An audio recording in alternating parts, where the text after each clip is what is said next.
러시아가 센 척 한번 잘못했다가 본전도 못 건지게 생기자 한국에게 다급하게 사과하며 싹싹 빌었습니다.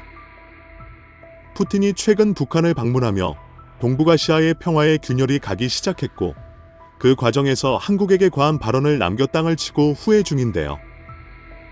결국 대한민국 국방부에서 러시아에게 강경 대응을 예고했고 러시아는 급히 한국에게 사과하는 상황이 발생하게 되었습니다. 과연 무슨 일이 일어났던 것인지 구독과 좋아요로 함께 알아보겠습니다. 지난달 26일 안드레이 루데코 러시아 외무부 차관이 이도운 주러시아 한국 대사를 만나 한국 정부 고위 당국자들의 반러시아적 발언을 용납할 수 없다며 협박했습니다. 러시아와 북한의 관계에 대하여 최근 한국이 오히려 강경하게 나오자 러시아 차관이 예민하게 반응한 것인데요. 이런 협박은 상당히 큰 파장을 불러일으켰습니다. 한국과 러시아의 관계가 점점 멀어진다는 것이 알려지자 오히려 국제 정세에서 한국에게 손을 내미는 국가들이 많아졌습니다. 가장 먼저 나토에서 나토 창설 75주년 기념 행사에 대한민국 국방부를 특별 손님으로 초대했습니다. 나토의 스톨텐베르그 총장은 MBC 방송에 출연해 나토 정상회담에 한국이 참여하는 것의 의미를 전하며 우크라이나 전쟁은 러시아와 중국, 북한, 이란이 얼마나 밀접하게 연계돼 있는지를 잘 보여준다. 중국과 러시아는 나토가 실패하기를 바라지만 우리는 강력한 동맹인 한국을 얻을 수 있었다. 푸틴이 한반도에 적대적으로 대응한 것은 큰 실수가 될 것이라며 오히려 푸틴의 강경 대응 덕분에 한국과 나토가 더욱 긴밀하게 평화를 위해 공조할 수 있다고 전했습니다. 대한민국 국방부는 이렇게 나토 회의 참석과 더불어 강력한 입장을 다시 한번 러시아에게 드러냈는데요. 국방부는 향후 한국과 러시아의 관계는 전적으로 러시아에게 달려있는 문제임을 모두가 알고 있다. 북한은 분명히 국제사회에 대한 위협이며 러시아가 자국의 이익을 위해 남측과 북측 중 어느 쪽이 더 중요하고 필요한지 현명하게 결정하길 바란다라며 한국과 북한 중 누가 더 중요한 파트너인 최소한에 분간하라면서 멋지게 큰 한방을 먹였습니다. 나토와 국방부의 어퍼컷에 이어 러시아 입장에서는 완전히 오퍼컷으로 느껴질 만한 일이 또 터졌습니다. 바로 한대 평양연합훈련, 즉 림팩으로 불리는 훈련에 한국이 태평양연합훈련 핵심 국가로 실시하겠다는 놀라운 발표가 외신을 통해 흘러나온 것입니다. 미국 하와이에서 실시되는 림팩 훈련은 29개국이 참여해 태평양의 평화를 지키기 위해 실시되는 훈련인데요. 마이클 워 미국 해군 제독이 인터뷰를 통해 이번 훈련은 나토 회원국들이 참가했고 한국을 중심으로 자유로운 인도, 태평양 바다를 만들어 가기 위한 과정이 될 것이다. 우리는 러시아와 중국, 북한의 위협에 단결하여 맞설 것이며 29개의 국가가 모여 이를 증명하고 있다라며 핵심적인 29개의 국가가 북중러를 압박할 기든 카드는 한국이라 치켜세웠습니다. 결국 국방부의 대응에 더해 나토까지 진출한 한국이 림팩 훈련에서도 가장 중요한 핵심으로 떠오르자 러시아 입장에서는 말 한마디 잘못했다가 완전히 덩팽이를 쓴 것이나 다름없었는데요. 결국 게오르기 진노비푸주한 러시아 대사는 한국 국방부를 방문해 외무차관의 발언이 러시아의 모두의 마음을 대변하는 것은 아니다.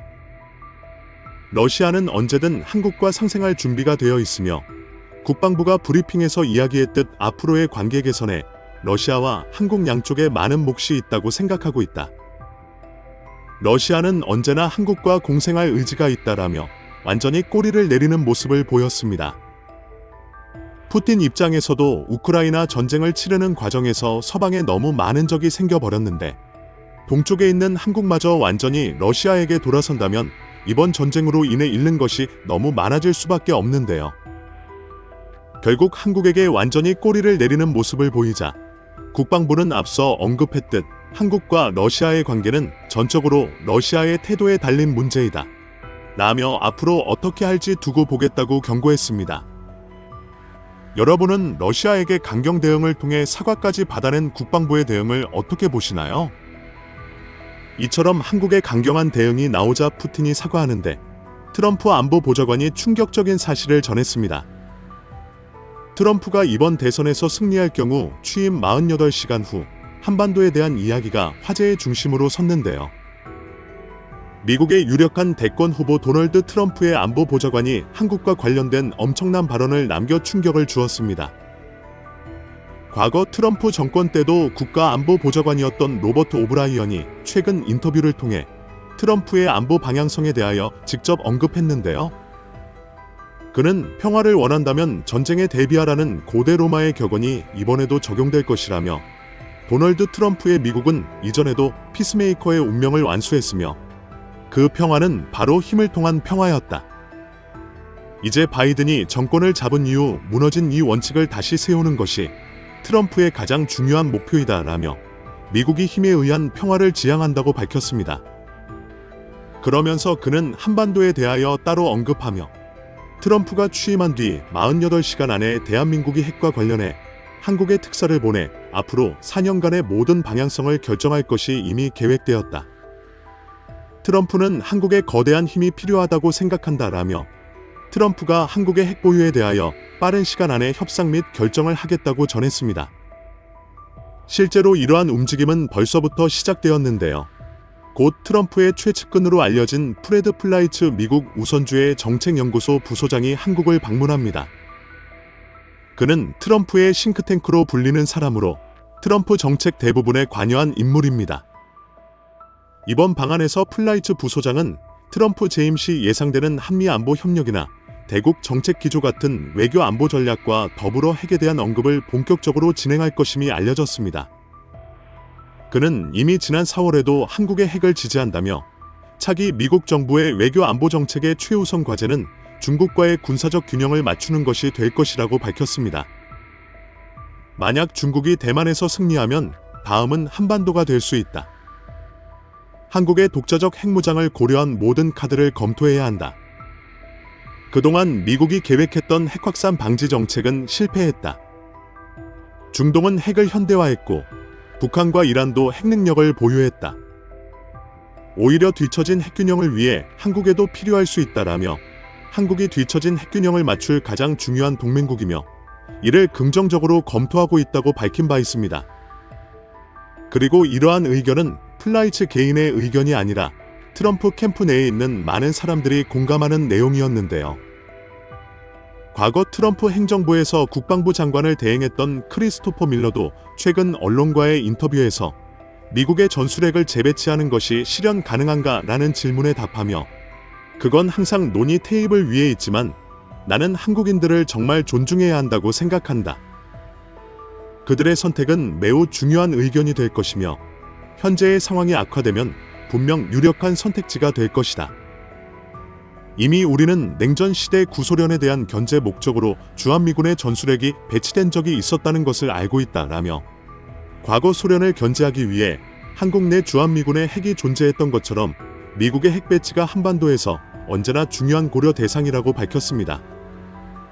이렇게 가장 유력한 대선 후보인 트럼프 주변의 인물들이 하나둘씩 한반도의 배치에 대하여 긍정적인 입장과 빠른 판단이 있을 것이라고 전하기 시작했는데요. 국제정치 전문가들은 트럼프가 아직 당선되진 않았지만 당선이 유력한 상황에서 한국을 빠르게 우방으로 만들어 다가오는 동북아의 위협에 선제 조치를 취하려고 하는 것이다. 트럼프는 한국이 핵을 가지는 것에 이미 긍정적이며 트리거가 될 사건 하나만 기다리고 있을 것이다. 라며 한국의 핵을 가지는 것을 트럼프가 크게 걱정하지 않고 오히려 미국에게 유리하게 사용될 것이라고 생각한다고 전했습니다. 또한 정성장 세종연구소 한반도 전략센터장도 트럼프의 한국 핵무장에 대해서 만약 올해 미국 대선에서 트럼프 전 대통령이 당선되면 미국의 확장 억제 및 한국 방어 의지가 현저하게 약화되지만 반대로 한국의 독자 핵무장에 대한 미국의 용인 가능성도 그만큼 커질 것이다. 트럼프가 재선되면 주한미군이 감축되고 한미연합훈련과 한미일연합훈련도 축소되며 미국의 한반도 전략 자산을 청구서를 요구하고 전시작전 통제권의 조기 전환이 이루어질 것이라며 트럼프가 당선되면 한국의 핵무장 가능성을 전했습니다. 결국 이렇게 된 상황에서 대한민국의 핵무장이 현실화되는 것은 시간 문제로 보이는데요. 여러분은 대한민국의 핵무장을 어떻게 생각하시나요? 여러분의 의견을 댓글로 자유롭게 남겨주세요. 시청해주셔서 감사합니다.